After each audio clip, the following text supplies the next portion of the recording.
Welcome to the Conquer Risk podcast. It's Manish and I today, and we're going to do a couple of things. I mean, this is essentially Random Pod V2. Maybe I should do that around. I don't know. Uh, Look, version 2. We've done a Random Pod once before, and really sometimes things get chaotic, and it's good to just talk about what we talk about. What's happening in the marketplace. So we're going to talk about some bear market rally. What is bear market? Work from home policies. Facebook's flying off the handle doing something crazy. New tech solutions, and what else we got? I guess some merger and acquisition stuff going on. So let's jump in for Random Pod version 2. You ready, Manish? Yeah, let's Huh. go. All right. So I'm going to fire one to you. S&P 500 crossed the 200-day moving average. I mean, does it matter? This good, bad, other? Tell us your thoughts as a portfolio manager. Yeah, I mean, every part of me wants to say that it doesn't matter. It's a sort of randomly picked number. Like who came up with 200 day? I've 40 week, whatever you want to call it, but it does. And there's a lot of systems that are built on this type of moving average. And frankly, historically, it's done a good job, reducing risk. So, for example, let's look at what happened recently. Let me look at these dates here. 227 is when it first broke, bounced around, and then finally went through on 3.5. 2020 in terms of the S&P and the 200-day moving average. If you had sold, you would have avoided a 26% drawdown or decline from that point, and you would have been happy. But at the same time, now that it's climbing back up, at what point do you get back in? And I want to throw this back to you because you follow a lot of managers. We know a lot of managers that reduced risk and did a good job on the tactical downside, maybe because of the 200, maybe because of something else, but now haven't got back in. So do you do it now? Like what? That's the position probably a lot of people are in. Yeah, no, you're absolutely right. I mean, that's the kicker, right? And of course, individual advisors do this, and sometimes managers do this. I mean, let's face it, nobody's perfect. But yeah, I've seen a number of managers recently that have made their claims to be getting out, and obviously we're hearing from some of our conversations with advisors that are looking at the fact that, well, it doesn't seem to be a clear cut process to get back in, and I think that's the danger, right, that individual clients face is, oh, maybe at my gut. You and I had a conversation with an advisor one day, right? But it's this gut feeling. Well, gut feelings can't be repeated unless you're just amazing. Right. Well, So to your point, I had this conversation so many times. I said, listen, you have to follow a system, or do nothing. That's to me the right. two choices: do nothing, buy and Absolutely. hold, call it a day, or follow a system. And if you're going to sell in an indicator, whatever that indicator is, then you better be ready to buy on it, regardless of what's going on in the world, Yeah. regardless of if the market already jumped 36%. If you got out on a 200 day and that's your system, you better be buying right now. Yeah. My 2 cents, at least. Yeah, no, I think you're right. Honestly, that's probably the simplest explanation I've heard from you, like, ever, on follow a system or do nothing. And I think that's a brilliant statement because you got to, if you're changing the guidelines, or one of the phrases you like to use is moving the goalposts. If that's what's happening all the time, you're never gonna have any clue what's going to happen. That leads to more stress and worse emotional decisions. So, all right, anything Correct. else on that point? Now, let's move on to the next topic that I brought on the other day, which I thought was pretty cool, especially given what we are as a firm.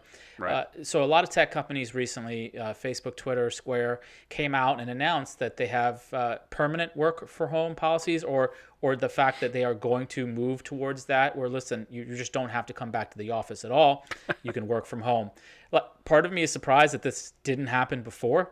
Like, why is a tech company now doing that? Like, you guys made all this shit. Like, can't you work from home for the past 10 years? Like, that's the first thing that hit me.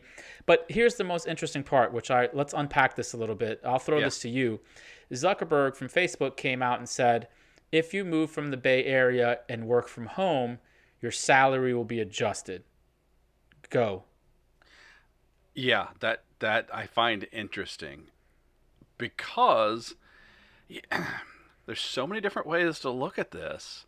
If you're a regular employee and you think, oh, well, gosh, maybe we like the school system just outside, or mom and dad live over there. We'd love them to be closer to the grandkids, not have to, whittle into the city every week to see them.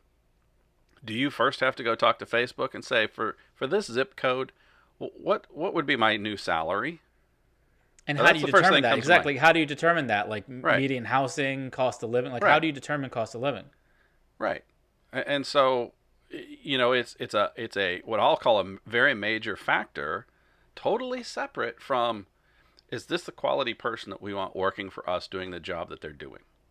And I think that's a kind of a scary precedent. I mean, look, I get it. I believe me, I totally get it. Our mortgage in Kansas for a 4-bedroom house was less than, we have a cousin that lived in a little, not a little studio apartment in downtown San Francisco. Her rent was more than our 4-bedroom house. Well, Right. here, So let I me get take there's a let me difference. take the other side of this. Let me take the employer side of this. From an employer position, you can't have it both ways. And what I mean by that is employees come to employers with certain salary demands based on where they live, whether that's San Francisco or New York. And so to hire talent in certain cities, you have to pay more.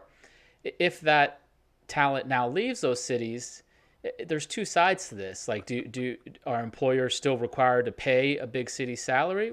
Yes and no. I mean, they wouldn't pay you that salary to begin with if San Francisco wasn't so expensive. And so I see both sides of it. It's going to be a real slippery slope how to decide. You know, John goes to Tulsa, and he gets a 40% haircut, and someone else goes to Illinois and gets something else. It's like that's going to be the hard part here. But look, from an employer's perspective, I have tended to avoid big cities when looking for hires because, frankly, the salary demands are out of reach from what we're willing to pay. So how do you unpack that, the two sides of it?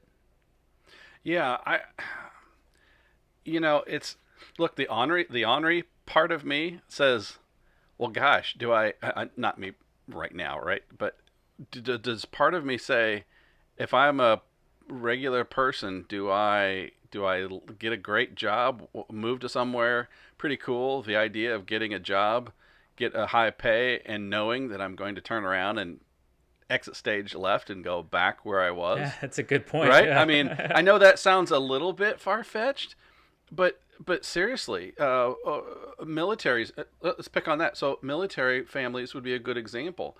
The spouse who maybe isn't military gets a job while the other spouse is off to sea, off to whatever, but they're forced to live in a fairly I'll call it expensive area. And then, oh well, a couple of years, right? The post gets moved, and so the family moves, and the spouse that was working now is in a small town, or Yeah. in Oklahoma at a military base, and it's much cheaper. I mean, yeah, I just think it's kind of tricky to say every time you move. I mean, what the hell would we do as a company, Manish? Every time I'm in a different place, you're going to pay me something different. I Yeah, I mean, mean, think of honestly, yourself the same states, way. the states you're visiting, I wish I could do that. You wouldn't make shit anymore. But Yeah, no kidding. hey, let's move on here. So All right. it'll be All right. interesting to see what happens. Let's All right. keep on Yeah. track. So So, what else we got? yeah, so move on to the next one. Actually, you put some stuff together which we've looked at a couple of times, and it never really, look, tech concepts come out well before good tech solutions are available, and video and email Oh is yeah, one yeah. of them that you. Let's talk. So yeah, let's talk fire about away. this.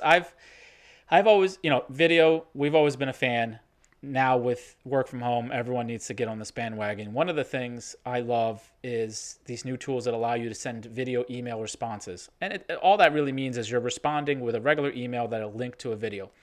And the cool part is, let's assume you're an advisor and you have a client who said, look, I can't find my tax documents on the login, or I can't find my account statement. You have a couple choices. You can pick up the phone, call them and walk them through. I don't know if anyone's ever helped a grandparent do something like this, but it's basically torture. Number two is you can try to respond in email and type it out, or you can hop on a Zoom call and do a screen share. But I think a better solution is to just record yourself answering the question with a screen share and then send that to them. And so that way they're looking at a video with your face, it's personal, it's engaging, and you can actually show them on your screen where to go and find what they're looking for. And so we're testing it using Loom is a big product, and also Soapbox from Wistia. Now, I just talked to Christopher earlier today, and we're going to do a separate podcast about the details Okay. there. But I know you were excited about this as well from a sales perspective, because you can quickly pop in and show where things are, and how to look at things. I mean, is this something that you think everyone is going to be on board with? Yeah, and and frankly, what I'm not necessarily going to do maybe quite as many screen shares, but at the same time, the explanation, if you think about from a sales perspective, how many times I say the exact same thing, and this is not at all about becoming a robot or turning it into, Art Techo. But at the same time, I do think there is some real value from a marketing perspective to be able to do a short video, or like I said, do a screen share included to encapsulate, hey, there's financial planning, or you can do this, it looks like X, and a brief 15-second, 30-second video. I think that's going to be really powerful as we move forward. Again, the I world think changes in I want data. you to. I think what's going to be cool for you is to demo this Yeah. for advisors, because the first response will probably be, that's too much, right? I can't. But once you do your first video and show Yeah. people how easy it is, I hope there's adoption, but we'll see. That's You'll probably know better than me.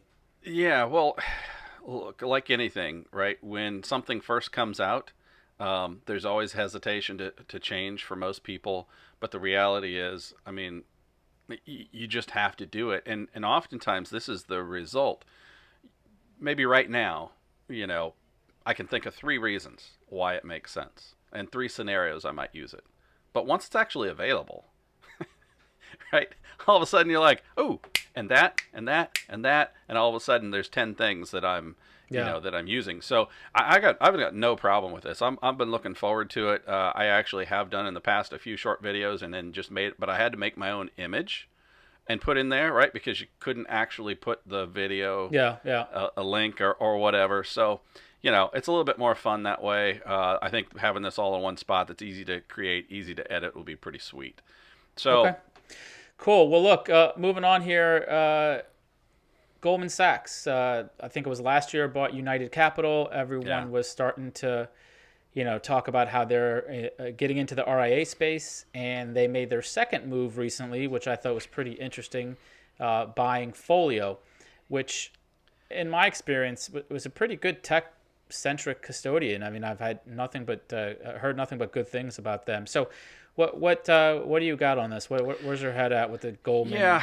So a couple of things jump out at me. One is, of course, I'm going to add to that. Not only Goldman buying United Capital, now they're buying the Folio piece, and then Morgan Stanley, it was only a month or two ago, bought E-Trade, right? So the wirehouses are really jumping in. So the two things that stand out to me are, one is Schwab TDA merger is so much bigger than these couple of smaller mergers that I don't necessarily think there's a direct impact.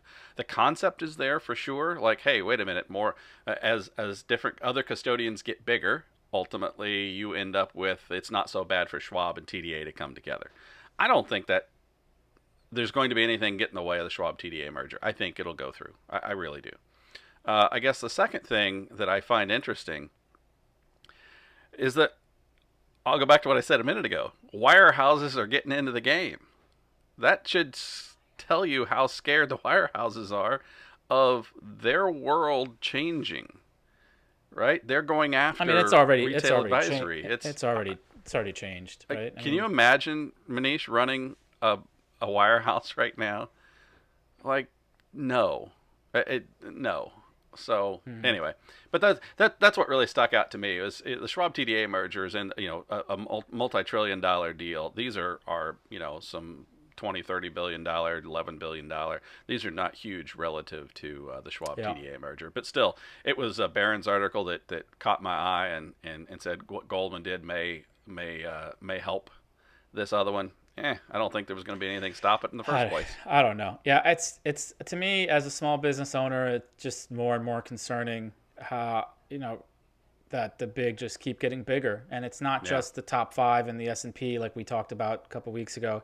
In our space, in an RIA space, in broker dealer space, it's just consolidation. Right. At some point, people aren't going to want to deal with big companies. But I don't know. You and I can rant on this for 25 minutes, so let's just move on. Right now, obviously, there's consolidation. There'll probably be more, until people get sick of dealing with large corporations. So, right. All right, recommendations. What do you got this week? Well, it just so happens you can see other side. You can see a little bit in the background as I started to pack up. We're finally leaving Florida, and I've got my native Titan 10.5 pedal kayak in the back. It's specifically designed for fishing. You can stand up in it. I tried all the major pedal kayaks, and it is by far the most stable. So you can stand up, flip, turn around, pitch into something, whatever. Very, very comfortable boat, and having for anybody who's ever kayaked, that's great. Good upper body workout. I love it. I do have a paddle, but it's not unusual for me to go off and pedal 3-4 miles away, do my fishing along the way, and 3 or 4 miles back. So if you put that into perspective, if you were to try and take a paddle and do that, forget the benefits of the actual fishing process, which there are many. It's amazing to have the kind of mobility that you get with pedals. You can go about twice as fast and certainly much more consistent. Of course, I love to bike, so that makes it easy too. I clicked on the link. This is by far the most expensive recommendation. I mean, this is a really elitist recommendation on your end. It is. But the sad part is, by the time you deck it out with other things that I may give as recommendations at a later date, those are almost as much as the boat. So I've had people chuckle when they're like, "Oh, that's pretty cool. I'd like to do that." Like, well, that aluminum Bass Pro 10-footer, you could buy that, or you could buy this and deck it out. Take your pick. Yeah. Okay. So it's not cheap, but all right. Well, my recommendation this week is for a piece of software we use called Gusto.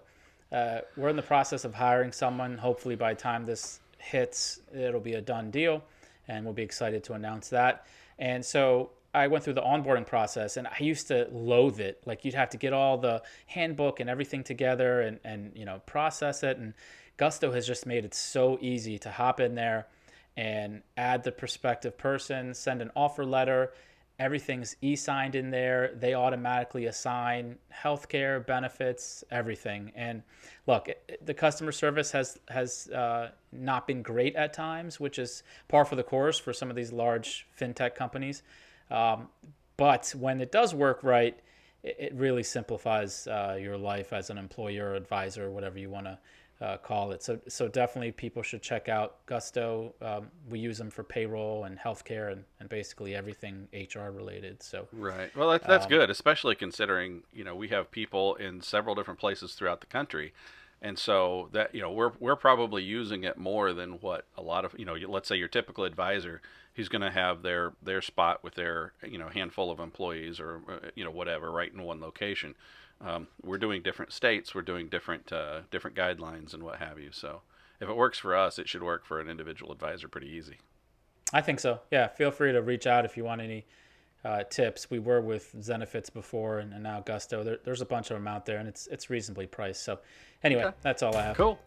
All right, on that note, I guess that sums up the Random Pod version 2. Thanks, Manish. Thanks. Later.